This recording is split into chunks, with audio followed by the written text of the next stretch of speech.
pukul 6 waktu Indonesia Barat. Radio Republik Indonesia Palembang dengan Warta Berita. Gubernur Sumatera Selatan menghimbau kepala daerah di provinsi ini meningkatkan kewaspadaan terhadap ancaman bencana hidrometeorologi.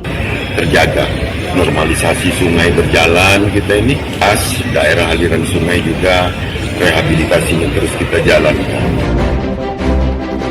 Asosiasi Pelaku Pariwisata Indonesia mendukung Sumatera Selatan mewujudkan health tourism atau wisata kesehatan. Kebijakan akan menentukan arah kepada health tourism karena memang khususnya dampak.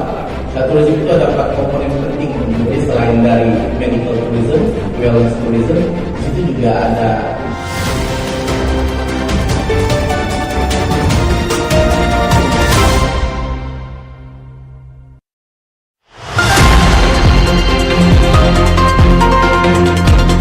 Selamat pagi pendengar, Anda mendengarkan Warta Berita Radio Republik Indonesia Palembang. Sari Berita, Gubernur Sumatera Selatan Herman Deru mengimbau Bupati Wali Kota di wilayahnya meningkatkan kewaspadaan terhadap ancaman bencana hidrometeorologi. Asosiasi Pelaku Pariwisata Indonesia mendukung Sumatera Selatan mewujudkan health tourism atau wisata kesehatan. Inilah Warta Berita selengkapnya edisi Rabu 3 Desember 2025. Saya Tata Edins.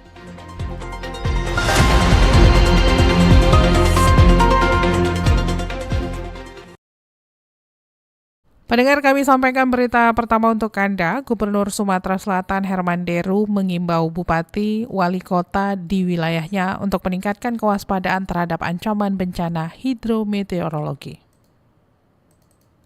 Di tengah meningkatnya intensitas bencana hidrometeorologi di sejumlah provinsi di Pulau Sumatera, mulai dari Aceh, Sumatera Utara hingga Sumatera Barat, Provinsi Sumatera Selatan justru berada dalam kondisi relatif aman dari ancaman banjir besar. Hal ini disampaikan Gubernur Sumatera Selatan Herman Deru sebagai bentuk rasa syukur sekaligus pengingat bahwa mitigasi bencana tetap harus diperkuat. Herman Deru menegaskan pengecekan lapangan terus dilakukan untuk memastikan aliran air berjalan optimal di tengah curah hujan tinggi yang diprediksi BMKG. Menurutnya, kondisi Sumsel yang stabil bukan terjadi begitu saja, melainkan hasil dari serangkaian program pengelolaan lingkungan seperti normalisasi sungai, penataan daerah aliran sungai, serta rehabilitasi kawasan rawan. Herman Deru mengatakan sejak pertengahan November, Pemprov Sumsel bahkan telah menetapkan status siaga banjir di kawasan tepian Danau Ranau untuk mengantisipasi risiko hidrometeorologi. Seluruh bupati dan wali kota diminta memperketat kewaspadaan, khususnya di wilayah yang rentan limpasan air dan longsor. Kita terhindar dari bencana banjir, ini adalah kesyukuran yang luar biasa. Tapi tidak boleh lengah kita kan. Saya keliling, saya cek titik. Alhamdulillah kondisi kita baik. Dari informasi BMKG curah hujan lumayan tinggi, tapi kita berkeyakinan air yang turun itu bisa dikanalisasi ke sungai-sungai dan akhirnya ke laut itu dalam kondisi yang terjaga. Normalisasi sungai berjalan kita ini, daerah aliran sungai juga rehabilitasinya terus kita jalankan. Tentu kita nggak cukup dengan itu, kita harus selalu berdoa dan waspada.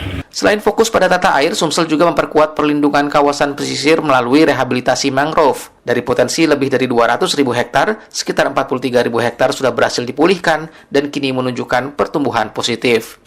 Riana Pridani melaporkan. Sementara itu, Badan Meteorologi, Klimatologi, dan Geofisika BMKG Sumatera Selatan memperingatkan masyarakat akan potensi hujan deras disertai angin kencang dan petir dalam sepekan ke depan. Cuaca ekstrim ini berpotensi memicu bencana hidrometeorologi seperti banjir, longsor, dan genangan air di sejumlah wilayah. Kepala Tim Data dan Informasi BMKG Stasiun Meteorologi SMB 2 Palembang, Sinta Andayani mengatakan, kondisi atmosfer saat ini sedang dipengaruhi gelombang Kelvin. Fenomena ini mendorong peningkatan pasokan uap air yang menyebabkan curah hujan tinggi di sebagian besar wilayah Sumsel. Sejumlah daerah yang rawan banjir berdasarkan pantauan BMKG antara lain Musirawas Utara, Musirawas, Musi Banyuasin, Pali, Muara Enim, Lahat, Oku Selatan, dan Banyu Asin. Sementara itu, pendengar daerah rawan longsor berada di kawasan perbukitan seperti Empat Lawang, Oku Selatan, Lahat, dan Pagar Alam. Di Sumsel, atmosfer akan dipengaruhi oleh gelombang Kelvin yang akan menambah pasokan uap air, sehingga potensi hujan di seminggu ke depan di Sumatera Selatan itu masih ada dengan intensitas sedang hingga lebat. Namun perlu dicatat juga bahwa hujan yang turun itu juga akan disertai angin kencang, kilat maupun petir. Periode musim hujan ini memang cukup panjang ya, sampai di 2026 sekitar periode April atau Mei ke depan. Hal ini perlu juga menjadi antisipasi karena dengan curah hujan intensif yang cukup turun itu juga bisa menyebabkan bencana hidrometeorologi terutama di daerah yang rawan. Sinta menambahkan BMKG telah berkoordinasi dengan BPBD dan pemerintah daerah untuk memperkuat langkah mitigasi, peringatan dini dan informasi cuaca ekstrim yang telah disampaikan secara berkala melalui beragam kanal, termasuk aplikasi info BMKG dan media sosial resmi BMKG. Dan pendengar, selanjutnya kita akan dengarkan seperti apa komentar masyarakat terkait antisipasi imbauan BMKG mengenai kondisi cuaca saat ini. Baik, perkenalkan, nama saya Kesa. Secara umum beberapa upaya pemerintah sudah mulai terasa seperti adanya pembersihan saluran air, adanya peringatan dini cuaca dari handphone, dan adanya kegiatan pembenaran saluran air khususnya di wilayah saya. Namun manfaatnya belum sepenuhnya optimal karena di beberapa kesempatan banjir masih terjadi karena drainase yang kurang memadai dan pengawasan terhadap kawasan rawan banjir masih terbatas. Terutama di wilayah saya itu lumayan cukup lama untuk pembenaran saluran air untuk tampungan air sehingga saat hujan deras sangat mudah terjadi banjir. Jadi meskipun ada langkah nyata, namun efektivitasnya menurut saya masih perlu ditingkatkan. Perkenalkan, nama saya David dari Palembang. Kalau kekhawatiran bencana itu ya pasti ada ya.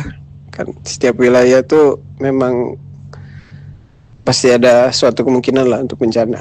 Ya, yang perlu diprioritaskan itu mungkin penanggulangannya itu ya. Karena kalau Palembang nih biasanya banjir tuh lah, cuman harapan saya pribadi sih semoga pemerintah lebih gerak cepat lah dalam mengantisipasi bencana alam.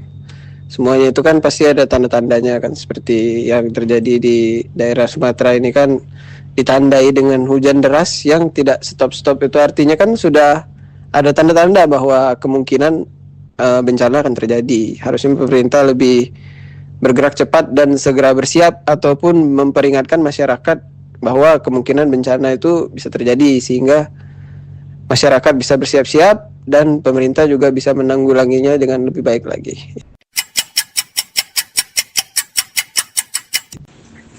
Saya Mary dari Skoinatan. Nah, kalau untuk kekhawatiran saya adalah pemerintah ini masih kurang siap dalam menghadapi bencana, terutama dalam hal evakuasi dan penanganan darurat. Saya pernah mengalami banjir di daerah saya dan saya lihat sendiri bagaimana itu pemerintah ini masih kurang siap dalam menghadapi situasi darurat. Semoga seterusnya pemerintah itu bisa lebih siap dan meningkatkan infrastruktur yang ada.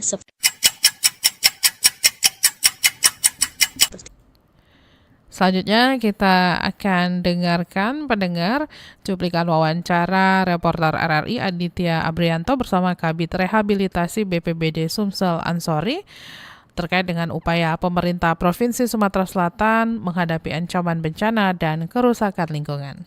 Iya, jadi sehubungan dengan kondisi musim penghujan tahun ini, sebagaimana perakiraan BMKG akan memasuki puncak musim musim penghujan. BPBD sesuai dengan tugas pokok dan fungsinya sudah bergerak melaksanakan fungsi-fungsi tersebut baik sebelum, saat, dan sesudah. Nah, untuk sebelum ini sebenarnya sudah ada kegiatan-kegiatan berupa sosialisasi, kemudian penguatan kapasitas penduduk, kemudian penyebarluasan informasi kebencanaan ke wilayah-wilayah daerah rawan bencana, termasuk juga penyediaan stok bantuan untuk korban bencana ketika terjadi bencana tersebut. Pak, kalau yang sudah disalurkan di wilayah mana yang menjadi prioritas, Pak? Sebenarnya untuk stok ini seluruh kabupaten kota ini sudah dialokasikan ya untuk logistik. Tergantung eskalasinya, nanti kalau memang eskalasinya cukup besar tentu stok yang ada di kabupaten kota ini tidak mencukupi, kita akan dorong dari BNPB, termasuk dari BPBD juga stok yang dialokasikan di provinsi ini juga bisa didorong ke daerah. Yang terakhir Pak, yang sejauh ini wilayah mana, kabupaten mana Pak yang sangat berpeluang atau mungkin sangat berpotensi terjadinya longsoran banjir Pak? Ya, jadi kita khawatirkan sebenarnya di daerah dataran tinggi seperti Empat Lawang, ini Oku Selatan, Pagar Alam, Lahat, sebagian Muara Enim ini dataran tinggi yang kalau terjadi bencana banjir ini berpotensi bisa merusak karena banjir bandang. Sementara di daerah lebih rendah juga ini berpotensi juga, tapi ancaman kerusakan yang diakibatkan ini tidak terlalu parah jika dibanding banjir bandang di dataran tinggi, karena lebih kepada genangan atau pengaruh pasang surut air laut seperti di wilayah Mba, Palembang, Oki, dan Ogan Komering Ilir. Baik. Terima kasih Pak. Baik, sukses Pak. Hati-hati Pak. Ya, Assalamualaikum. Alhamdulillah, waalaikumsalam. Warta berita ini disiarkan secara langsung melalui RRI Pro 1 Palembang di 92,4 FM dan disiarkan juga melalui streaming YouTube Pro 1 RRI Palembang dan aplikasi RRI Digital yang bisa Anda unduh melalui Play Store dan App Store Anda. Anda masih bersama Warta Berita RRI Palembang.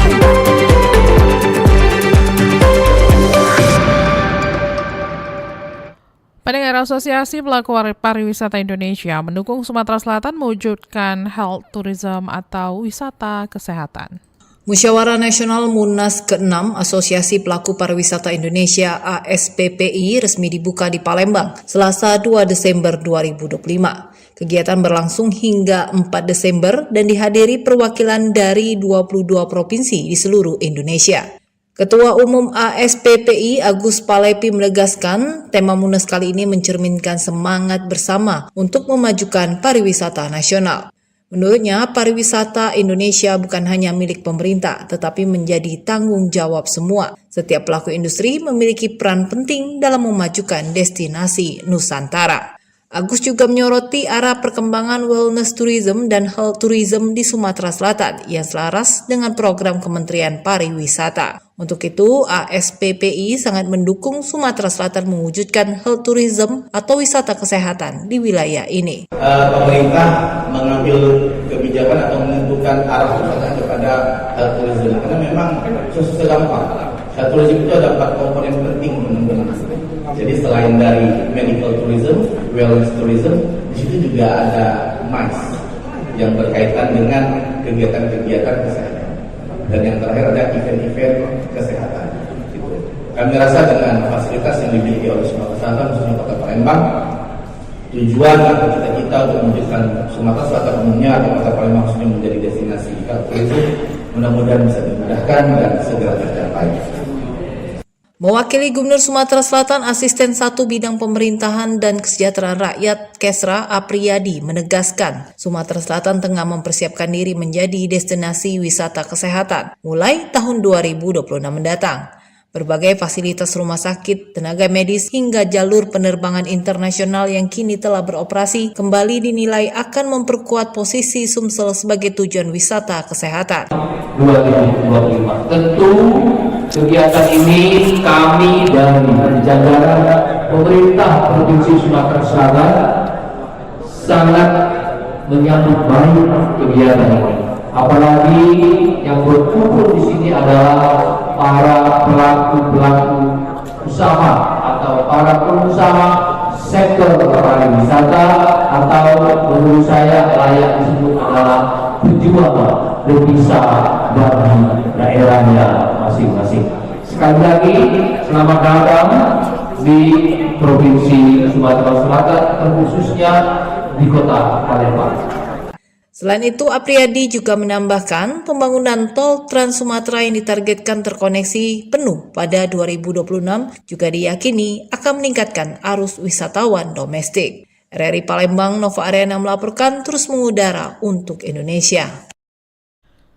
Pendengar, kurangnya kedisiplinan dan kesadaran warga membuang sampah di TPS kawasan PIM Palembang menyebabkan titik pembuangan ilegal yang berserakan bahkan bau serta mengganggu aktivitas pengguna jalan.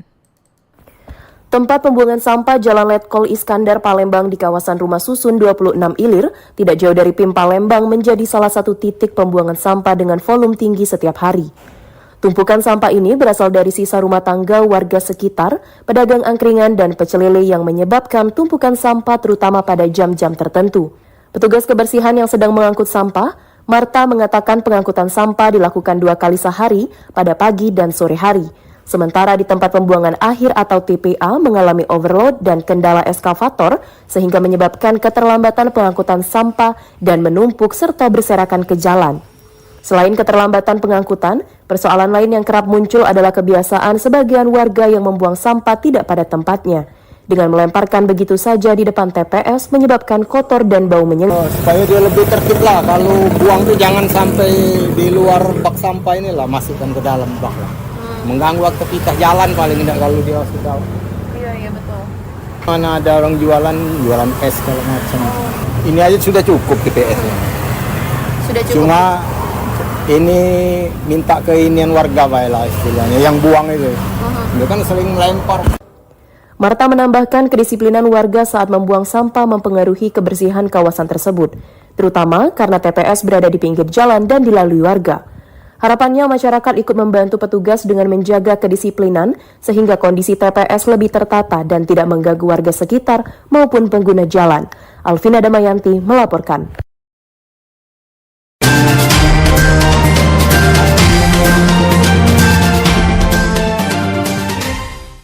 Pendengar, apel kesiapsiagaan pengamanan objek vital nasional di kilang Pertamina Pelaju kembali menegaskan sinergi TNI dan Pertamina dalam menjaga keamanan aset strategis penopang kedaulatan energi nasional.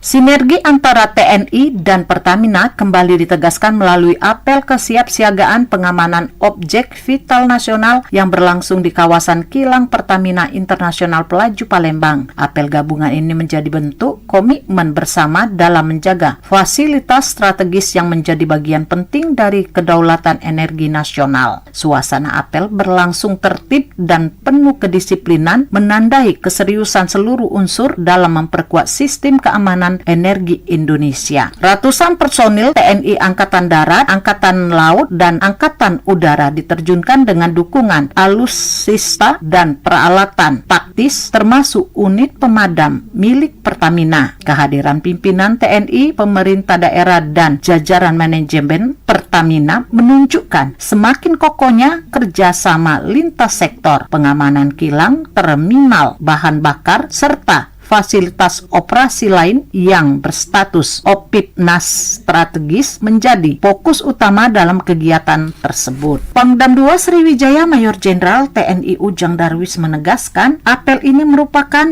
bentuk kesiapsiagaan adalah bentuk sinergi TNI dan Pertamina dalam menjaga aset vital negara agar operasional tetap aman dan terlindungi. Ditambahkan, Pangdam 2 Sriwijaya TNI berkomitmen penuh mendukung keamanan kilang sebagai objek vital yang menyangkut hajat hidup banyak orang. Ditambahkan Pangdam 2 Sriwijaya, TNI berkomitmen penuh mendukung keamanan kilang sebagai objek vital yang menyangkut hajat hidup banyak orang. Pertama, kita memilih prajurit yang memang punya profesionalisme yang baik, punya disiplin yang baik.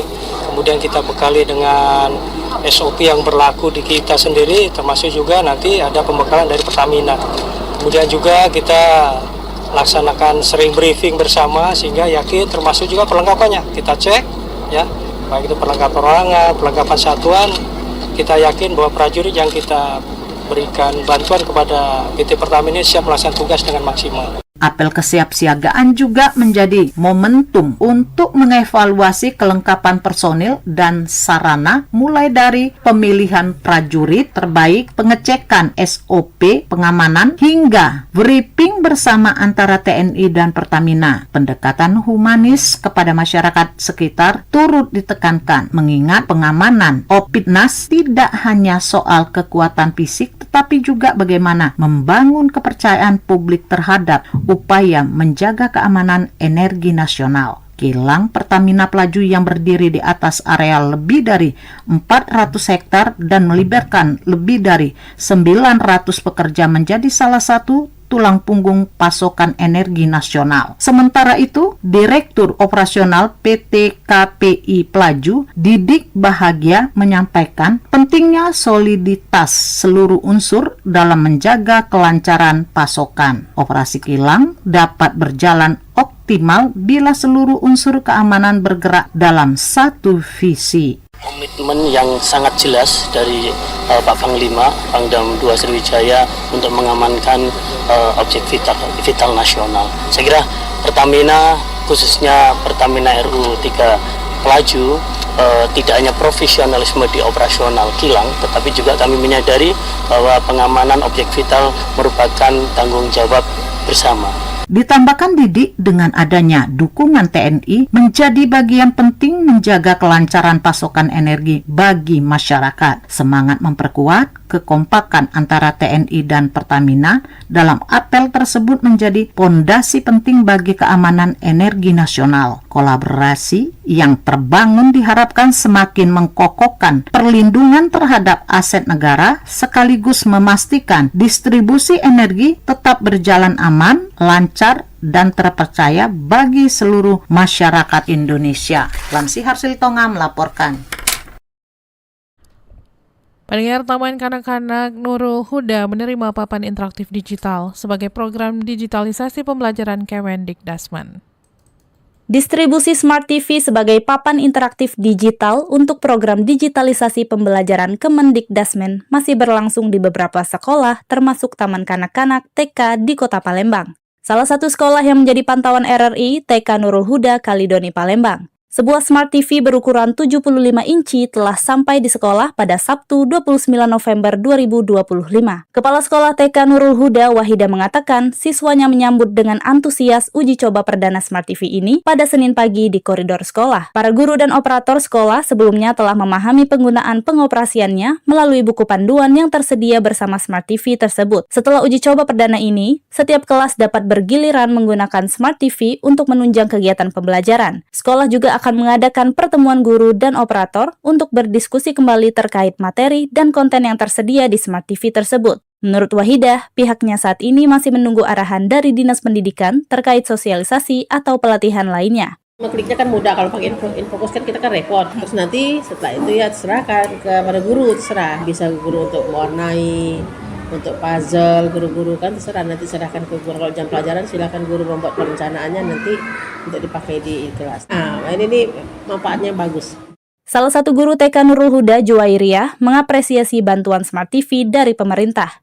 Menurutnya, anak-anak sangat antusias menyaksikan konten audiovisual melalui Smart TV. Ia berharap program digitalisasi pembelajaran melalui penerapan Smart TV dapat lebih bermanfaat sebagai media interaktif untuk menambah wawasan siswa. Bagus, anak-anaknya senang dengan keadaan Smart TV ini. Jadi anak-anak bisa nonton, menambah wawasannya yang lebih luas. Bisa nonton berbagai macam hewan, tumbuh-tumbuhan. Kalau menurut saya itu sangat bagus. harapannya semoga anaknya lebih pintar, lebih maju, dan lebih mempunyai potensi yang lebih maju untuk ke depan. Penerapan Smart TV di sekolah juga menimbulkan kendala.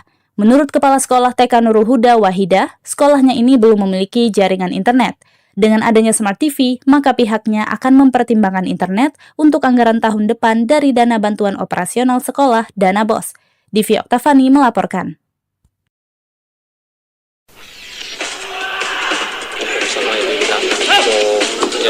Olahraga atletik Sumatera Selatan berharap pemusatan latihan nggak usah mulu-mulu kan, karena dilihat dari persiapan sekarang JFC tidak akan terpengaruh terkait dengan pemain sudah memahami kesabaran masing-masing. Berita olahraga.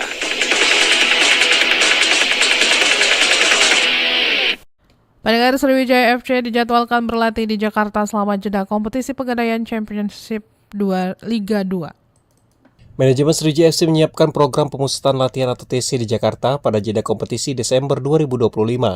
Langkah ini menjadi bagian dari evaluasi menyeluruh untuk membenahi performa tim yang dinilai masih belum stabil hingga memasuki pekan ke-12. Asisten Direktur Public Relation Media Officer Sriwijaya FC, M. Muslim mengatakan, program TC tersebut telah dibahas bersama pelatih kepala Budi Sudarsono. Selain memperbaiki konsistensi permainan, pemusatan latihan juga akan dimanfaatkan untuk menyeleksi sejumlah pemain trial yang diproyeksikan memperkuat tim pada putaran kedua. Tapi kalau sekarang kayaknya kita masih ada rencana dulu, kalau untuk tanggalnya belum. Tapi kayaknya enggak di Palembang tapi di Jakarta. Tapi tanggalnya belum tahu saya. Itu aja sih. Ia menambahkan ada beberapa pemain yang sedang dievaluasi dan juga akan ikut bergabung di pemusatan latihan Laskar Wongkito. Saat ini skuad Sriwijaya FC dijadwalkan kembali berkumpul untuk memulai agenda TC tersebut. Dari Jakabaring Sport City, Hairul Rizky, RRI Palembang terus mengudara untuk Indonesia.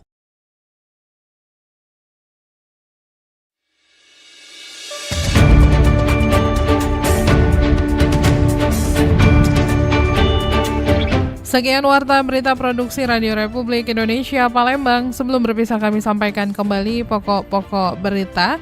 Gubernur Sumatera Selatan Herman Deru mengimbau bupati wali kota di wilayahnya meningkatkan kewaspadaan terhadap ancaman bencana hidrometeorologi. Asosiasi Pelaku Pariwisata Indonesia mendukung Sumatera Selatan mewujudkan health tourism atau wisata kesehatan. Informasi lainnya pendengar dapat Anda akses melalui website kami di rri.co.id. Kami juga membuka ruang aspirasi bagi Anda untuk menyampaikan peristiwa yang berada di sekitar Anda melalui line WhatsApp dan SMS di 0821 7927 9090. Wakili kerabat kerja yang bertugas, saya Tata Edin. Selamat pagi, RRI terus mengudara untuk Indonesia.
Demikian Warta Berita Radio Republik Indonesia Palembang.